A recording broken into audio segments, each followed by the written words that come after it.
So to get you going. If a Zav and a Tahoe person sat together on a boat or a raft or rode together on an animal, even though their clothes do not touch, the clothes of the Tahoe person become contaminated with Midrash Tuma. If they sat together on a board, on a bench, or on a support beam of a bed, or on a pole that are unsteady, or if they both climbed up a weak tree or onto a weak branch of a strong tree, or onto an Egyptian ladder that is not anchored with a nail, if they went together onto a ramp, a beam, or a door that is not secured with plaster, in all of the cases they become tameh. Rabbi Yehuda rules them tahor. If together a Zav and a Zahor person close a door or open a door, Tuma is transmitted. But the comments say only when one closes the door and one opens it will the Tuma be transmitted. If one raises the other from a pit, either way, Tuma is transmitted. But Rabbi Yehuda says only when the Tahor person raises the Zav will Tuma be transmitted. If together they twist ropes, Tuma is transmitted. But the sages say only when one pulls this way and the other pulls that way will the Tuma be transmitted. If together they weave, whether they do so standing or sitting, or if together they grand tuma is transmitted. Reb Shimon says all of these are tahor except when they grind together with a hand grinder. If together they unload a donkey or load a donkey, or where the load is heavy, they become tameh.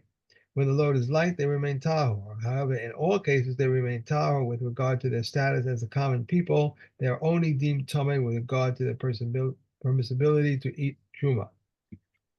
If a Zav and a Tahor person sat together in a large boat, and which boat is considered a large boat? Rabbi Yehuda says any boat that cannot be swayed by a man, or if they sat together on a board, on a bench, or on the support beam of a bed, or on the pole a pole that is not steady, or they climbed up a strong tree or a strong branch on a Tyrian ladder or an Egyptian ladder that is anchored with a nail, or if they went together onto a ramp, beam, or a door that is secured with plaster, even if only from one side, in all the cases they remain tahor. If the Tahor person strikes the Tomei Zav, he remains Tahor. However, if the Tomei Zav strikes the Tahor person becomes Tomei, for the Tahor person would pull away and the Tomei Zav would fall down. Okay. Hey, very daled. Rabbi Yeshua Mer Nida Sheyashva Im HaTahora B'mita. So we're switching over here to speak about a nida, but a nida's got exactly the same halachas as a zav in terms of transmission of tuma. Okay, so the players are changing. Why there's a bit of speculation as to if this is because we're going to talk about lifting heavy objects and maybe women get tired out faster and therefore start leaning on each other. Perhaps that's why we're talking about women. But at any rate, we're talking about two women, one Anida and one Tahora. Okay, so they sat together on a bed, and this bed is something that is not a strong. It's not a strong bed. It wobbles. Okay, so now what is Rabbi Yeshua adding that we had before? Before we already saw about the Zav and the Tahor who are sitting on a weak bench that they're going to become Tameh. But what he's adding over here is Kippa Shebarosha Tameh Midras. Even the head covering is going to become Tameh Midras, which apparently is going a step further than what the Tana said in our Mishna that you did Chazara on today. Okay, a Yashva Besfina, also sitting in a boat. Kalim Shibarosh Hanes, right? Even if you have Kalim on top of the mast, Shibasfina Tumay in Midras, the Tumah gets transmitted all the way up to, which is interesting.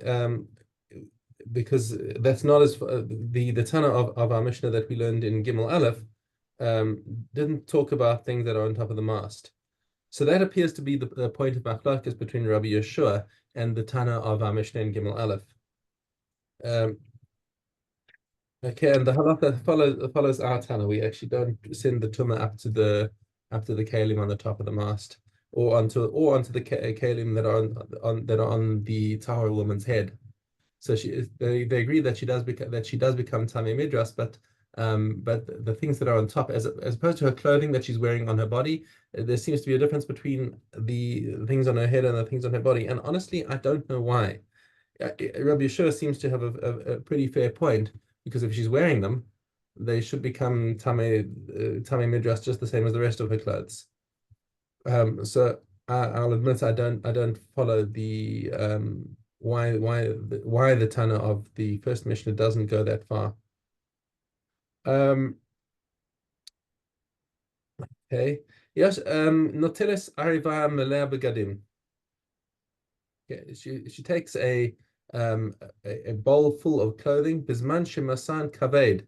If it's a heavy bowl, which means that she's going to be shifting her weight, and at some point she's going to be counterbalancing on the bowl, then everything that's inside will become tame.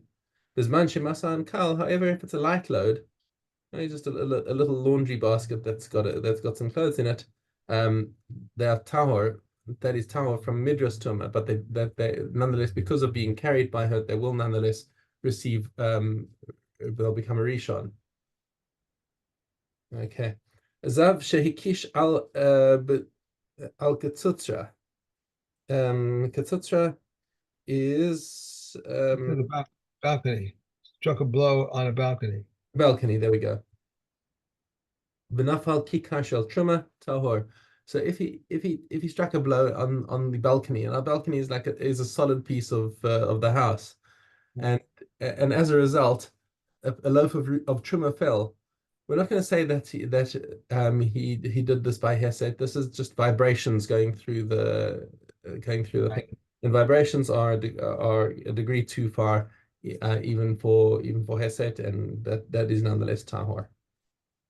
Mishnah Base, Hikish al Hamarish. Again, he's smacking on a beam, or on a brick, or on a pipe, or on a duff is a plank.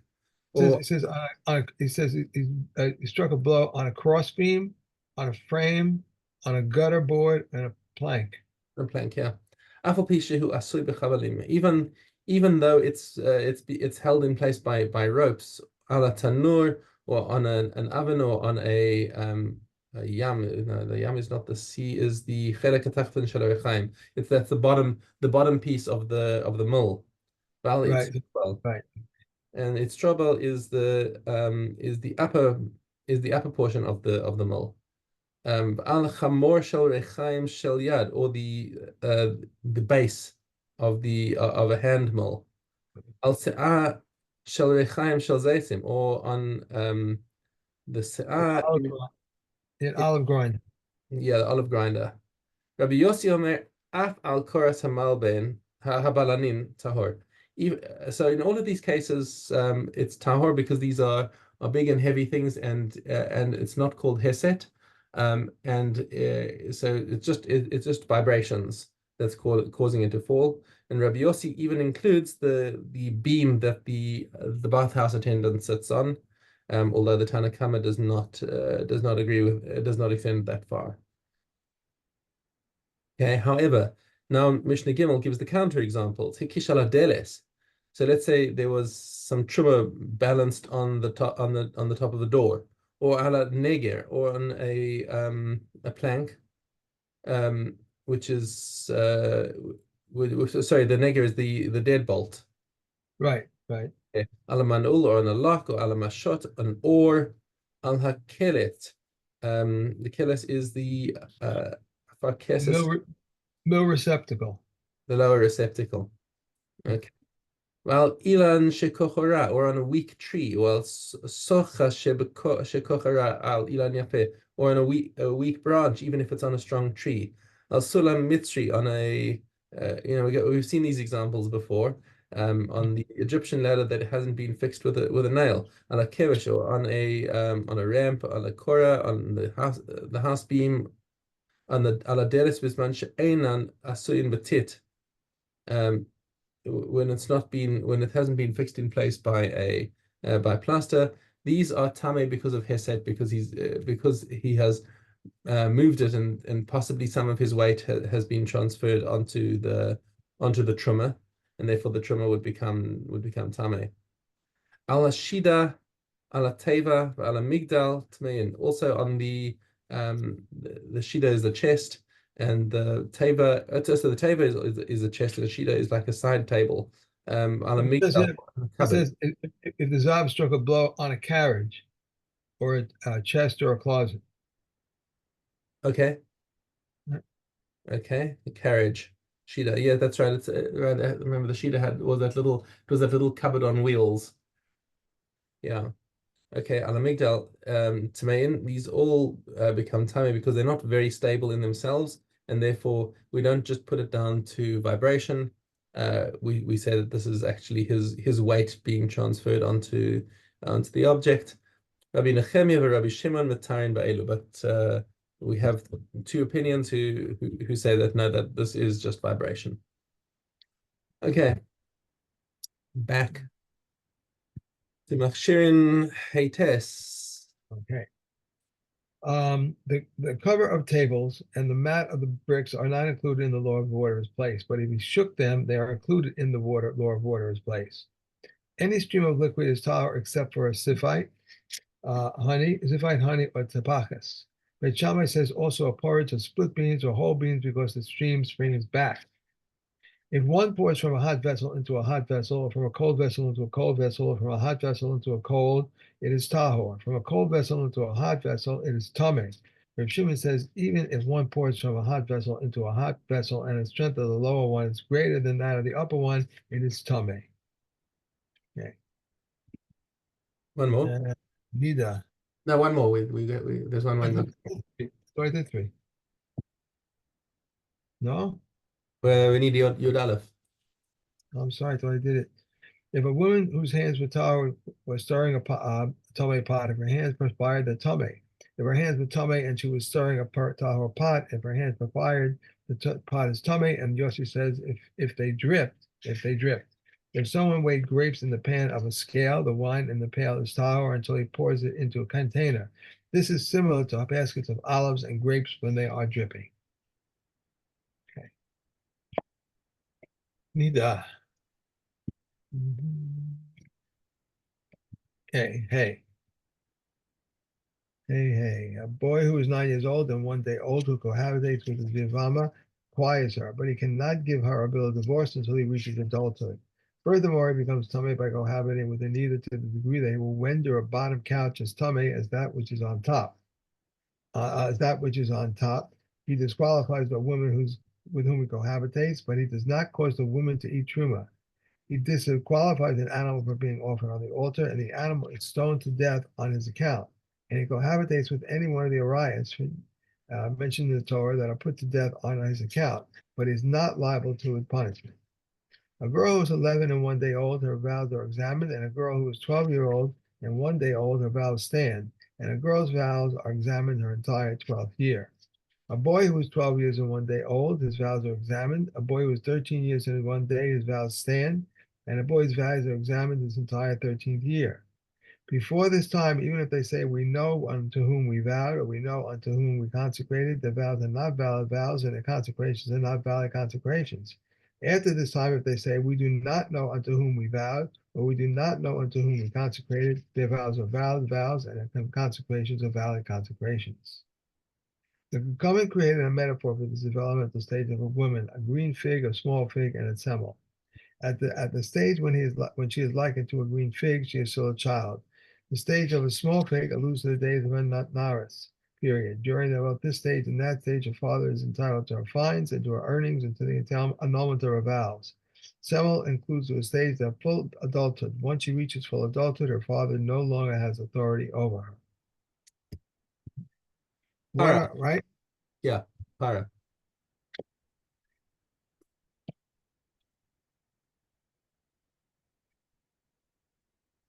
Okay, dollar base. If the power adum has burned outside of its pyre or in two pyres, or if he burned two crows on one pyre, it's invalid. Um, if he sprinkled it did not direct it toward the entrance, it's invalid. If he sprinkled from the sixth, the seventh, and they repeated and sprinkled the seventh, it is qualified. From the seventh, the eighth, and he repeated and sprinkled the eighth, it is valid. If he burned it without wood or with any wood, even with straw or stubble, it is valid. If he skinned and dismembered it, it's valid. If he's slaughtered it with intent to eat from its meat or drink from its blood, it's valid. Reb Elliot says intent does not validate the red cow. Red cow. All those involved in the paraduma service from beginning to end contaminate the clothing, and they invalidate the paraduma by performing another task. If there are invalidating circumstances befall the paraduma during its slaughtering, it does not contaminate its clothing. If the invalidation can occur during its sprinkling, whoever participated in the service before its invalidation, it contaminates its clothing, and when whoever participated after its invalidation, it does not contaminate its clothing. It thus emerges that its stringency is its leniency. It is always subject to me'ilah until it becomes ash, and one may add wood to it. And its procedure is performed by day and by Kohen, and then another task invalidates it until it made into ash. And performing another task disqualifies the water until the ashes are placed into it. Okay. Yeah. Temurah. Nor Dalit. But is not the but is not but is not the voluntary communion offering also an olah? So what is the difference between the words of Reb Elazar and the words of the sages? Rather, when an animal comes as an obligatory offering, the owner must bleed on it and bring it wine libations, and its libations are brought from his funds. And if the owner was a Kohen, the right to perform its service and its hide belonged to him.